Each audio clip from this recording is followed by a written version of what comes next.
Metallica is giving the new meaning to the phrase heavy metal as their stage goes up for this weekend's concerts at Levi Stadium. After 4 decades of silence, broken trusts, and musical rivalry, James Hetfield is finally ready to tell his side of the story.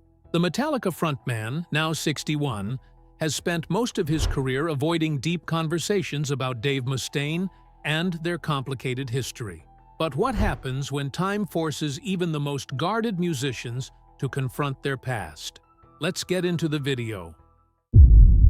The genesis of a metal legend's regret. Back in 1983, Metallica was just another hungry metal band trying to make it. James Hetfield was barely 20 years old when he and his bandmates made one of the most controversial decisions in metal history: firing Dave Mustaine. What seemed like a simple band change would become the biggest rivalry in heavy metal, shaping 2 legendary careers and countless albums. Hetfield has always been quiet about discussing those early days, but recent interviews show a man dealing with decades of unresolved feelings. The decision to fire Mustaine wasn't easy, even though many fans think it was just about creative differences. The reality was much more complex and painful for everyone involved. In those early days, Metallica was more like a brotherhood than a business. They shared tiny apartments, lived on cheap food, and put every ounce of their energy into their music. Mustaine was a big part of that energy. His aggressive guitar style and songwriting helped define Metallica's early sound. Songs like The Four Horsemen and Jump in the Fire had his creative touch, helping establish what would become thrash metal. But success in music, especially in metal, needs more than just talent. It demands stability, focus, and the ability to work as a team under pressure. Hetfield has admitted in recent years that the band's chemistry was becoming toxic, with egos clashing and creative visions pulling in different directions. The young frontman found himself caught between loyalty to a friend and responsibility to the band's future. The breaking point came during a tour where tensions reached unbearable levels. Hetfield recalls feeling like he was walking on eggshells, never knowing if the next rehearsal or performance would explode into conflict. The other band members were equally frustrated, and ultimately, something had to give. The decision to let Mustaine go was made by everyone, but Hetfield, as the band's emerging leader, carried the emotional weight of that choice. Looking back now, Hetfield describes that period as one of the most difficult of his life. He was barely out of his teens, dealing with pressures that would challenge seasoned professionals. The music industry in the early 1980s was unforgiving, and second chances were rare. Every decision felt like it could make or break their dreams. What many fans don't realize is how deeply that decision haunted Hetfield for decades. The guilt and uncertainty about whether they made the right choice stayed with him for years. He often wondered what would have happened if they had found a way to work things out, instead of taking the drastic step of firing someone who had been so important to their sound. 4 decades of unspoken competition. The aftermath of Mustaine's departure created a dynamic that would fuel both Metallica and Megadeth for the next 40 years. Hetfield watched as his former bandmate channeled his anger and disappointment into forming one of metal's most technically skilled bands. What started as a personnel decision became an unspoken competition that pushed both musicians to new heights. Hetfield has been remarkably honest about how Mustaine's success affected him personally. In a recent interview, he admitted that Dave's drive to prove himself made them push harder, too. Every time Megadeth released an album, Metallica felt like they had to step up their game. This competitive spirit became a driving force behind some of Metallica's most acclaimed work, including Master of Puppets and Justice for All. The rivalry wasn't just about music. It became deeply personal. Mustaine's frequent criticisms of Metallica in the press hurt Hetfield more than he let on publicly. Comments about the band selling out or abandoning their thrash roots stung particularly because they came from someone who had been there at the beginning. Hetfield knew that Mustaine's criticisms carried weight precisely because he understood Metallica's origins so well. Throughout the 1980s and 1990s, both bands released landmark albums that helped define heavy metal. Metallica's commercial success with the Black Album brought thrash metal to mainstream audiences, while Megadeth's technical skill on albums like Rust in Peace earned critical acclaim from musicians and fans alike. Each release felt like a response to the other, creating an arms race of creativity and innovation. Hetfield's approach to handling the rivalry publicly was notably different from Mustaine's.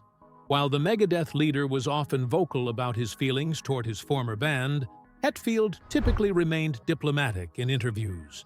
This restraint came at a personal cost. Friends close to Hetfield report that he often kept the stress of the ongoing tension inside, leading to periods of frustration and self-doubt. The competitive dynamic extended beyond just the two frontmen. Kirk Hammett, who replaced Mustaine as Metallica's lead guitarist, found himself inevitably compared to his predecessor. Hetfield has praised Hammett's contributions to the band while acknowledging that the Mustaine comparison never fully disappeared. This added another layer of complexity to an already complicated situation. The rivalry also affected how both bands approached their music. Metallica became more focused on creating anthemic, accessible songs that could reach wider audiences. Meanwhile, Megadeth doubled down on technical complexity and intricate arrangements, almost as if to prove they were the more skilled musicians. Both approaches were successful, but they represented different philosophies about what metal music should be.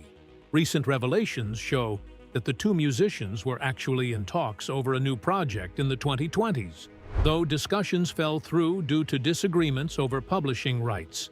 This near collaboration demonstrates how the competitive relationship has evolved from outright hostility to a more complex mixture of respect and unresolved tension. As both men entered their 60s, the weight of 4 decades began shifting from competition to something more.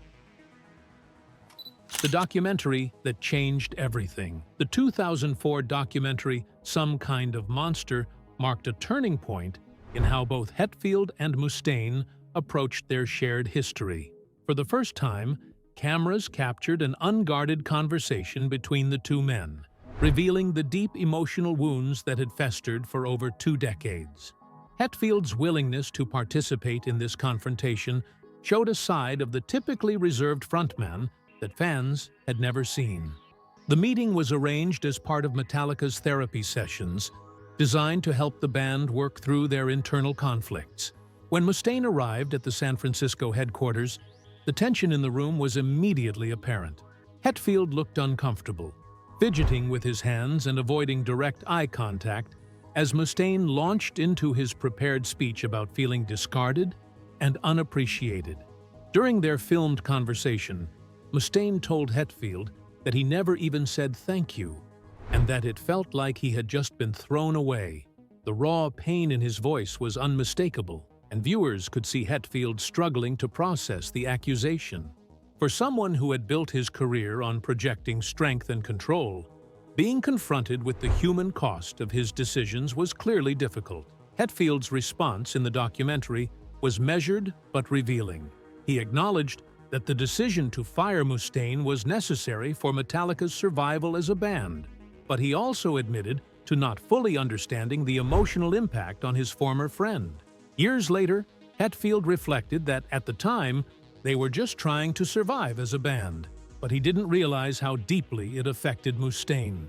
The documentary session became a watershed moment for both musicians. For Mustaine, it provided an opportunity to voice grievances that had been building for decades. For Hetfield, it forced him to confront the human cost of decisions made in their youth. The cameras captured not just their words, but their body language, facial expressions, and the obvious discomfort of two men trying to navigate a conversation they'd avoided for 20 years. What emerged from that meeting wasn't resolution, but rather a deeper understanding of how profoundly their early relationship had shaped both their lives. Hetfield later described the experience as eye-opening and admitted that he hadn't fully grasped how much hurt remained between them. The documentary showed millions of viewers that these metal legends were, At their core, human beings dealing with complex emotions and unresolved conflicts. The aftermath of Some Kind of Monster changed how both men discussed their relationship in public. Hetfield became more willing to acknowledge Mustaine's contributions to Metallica's early success, while Mustaine began speaking more respectfully about his former bandmates' achievements. The documentary didn't heal their relationship, but it provided a foundation for a more mature dialogue. In subsequent interviews, Hetfield began referring to Mustaine as an old friend, marking a significant shift in how he publicly characterized their relationship. This evolution from rivals to something approaching mutual respect became a template for how aging rock stars might handle their own complicated histories. The documentary's impact extended far beyond the two musicians, showing fans and the industry that even the most bitter rivalries could evolve toward understanding. Recent revelations and missed opportunities. The 2020s brought surprising developments in the Hetfield-Mustaine relationship that caught many fans off guard. Both musicians revealed that they had been in discussions about collaborating on a project together, marking the first time since 1983 that they seriously considered working as creative partners. For Hetfield, now in his early 60s, this represented a significant evolution in his thinking about their shared past. The potential collaboration centered around reissuing early Metallica material that included Mustaine's contributions. The project likely related to Metallica's 1982 demo tape, No Life Till Leather, which featured tracks co-written by Mustaine during his time with the band. For Hetfield, revisiting this material meant confronting not just their musical history, but the complicated emotions surrounding those early creative partnerships. Hetfield's willingness to consider working with Mustaine again demonstrated remarkable personal growth. In interviews from the early 2000s, he had been reluctant to even discuss their relationship in detail.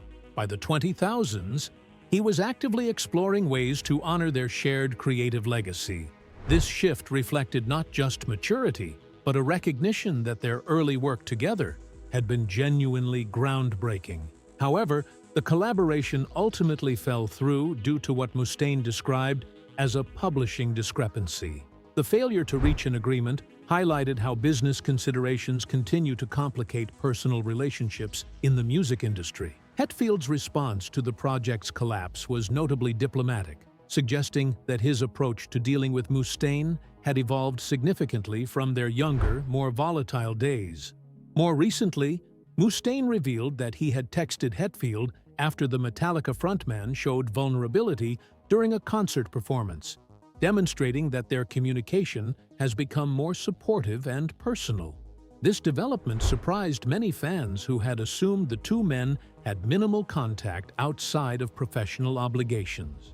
Hetfield's reaction to these overtures has been characteristically measured.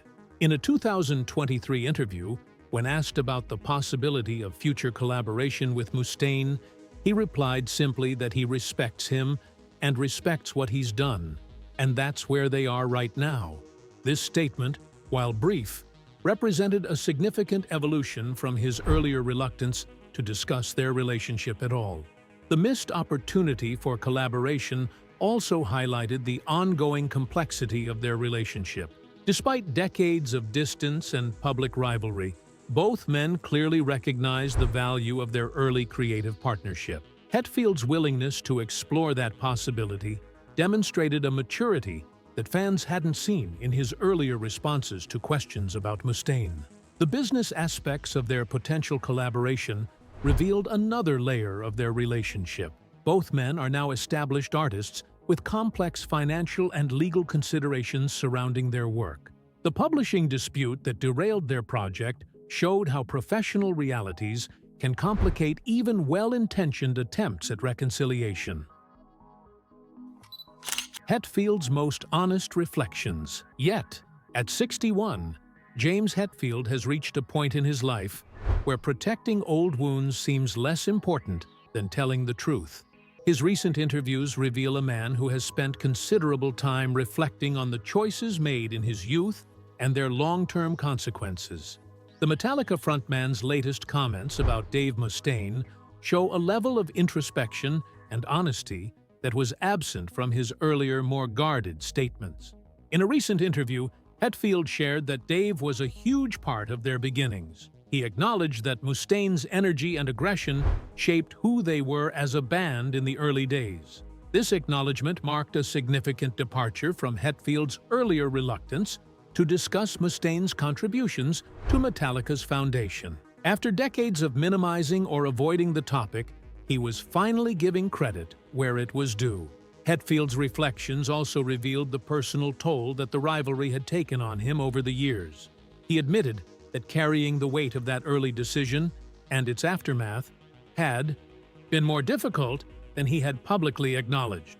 Looking back, he said they were all out of control, and when you put that much fire in one room, something's going to blow. This admission showed a vulnerability that fans rarely see from the typically stoic frontman. The Metallica leader also addressed the creative benefits that emerged from their competitive relationship. He acknowledged that knowing Mustaine was out there trying to one-up them kept the fire alive. This competitive dynamic, while personally challenging, had pushed both bands to achieve higher levels of creativity and technical excellence. Hetfield recognized that their rivalry, however painful, had contributed to some of the greatest music in metal history.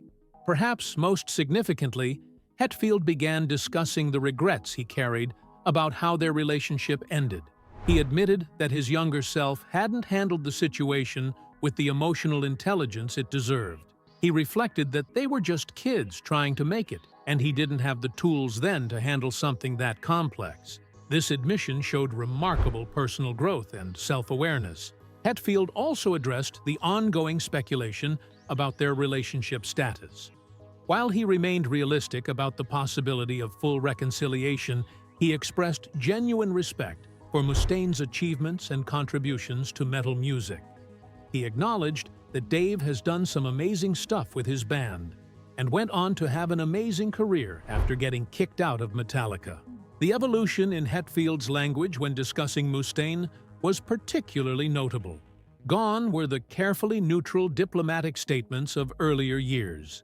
Instead, he spoke with the perspective of someone who had genuinely wrestled with difficult questions about loyalty, friendship, and professional responsibility. His comments suggested a man who had made peace with the complexity of their relationship.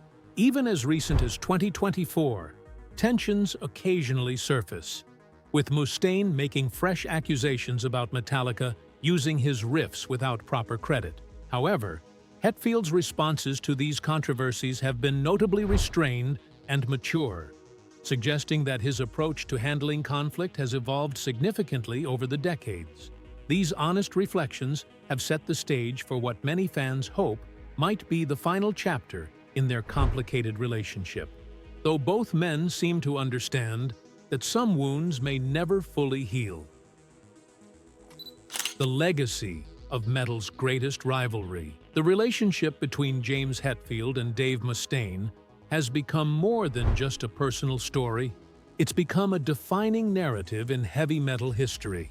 Their rivalry helped shape two of the genre's most influential bands and created a template for how creative competition can drive artistic excellence. As both men enter their later years, the impact of their complicated relationship continues to influence new generations of musicians and fans. The competitive dynamic between Metallica and Megadeth pushed both bands to achieve heights they might not have reached independently.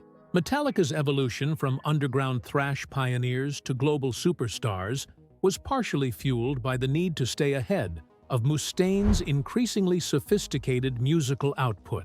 Similarly, Megadeth's technical complexity and musical innovation were driven by Mustaine's determination to prove himself worthy of the success Metallica had achieved.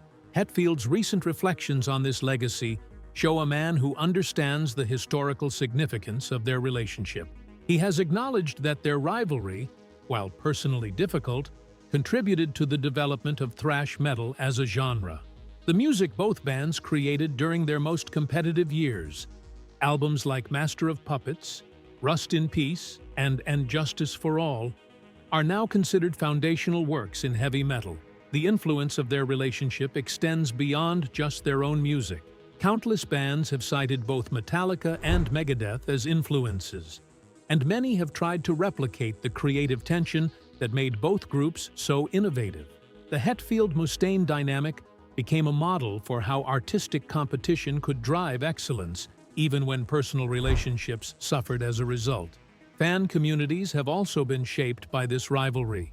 For decades, metal fans were often divided into Metallica camps and Megadeth camps, with each side defending their preferred band's artistic choices and commercial decisions.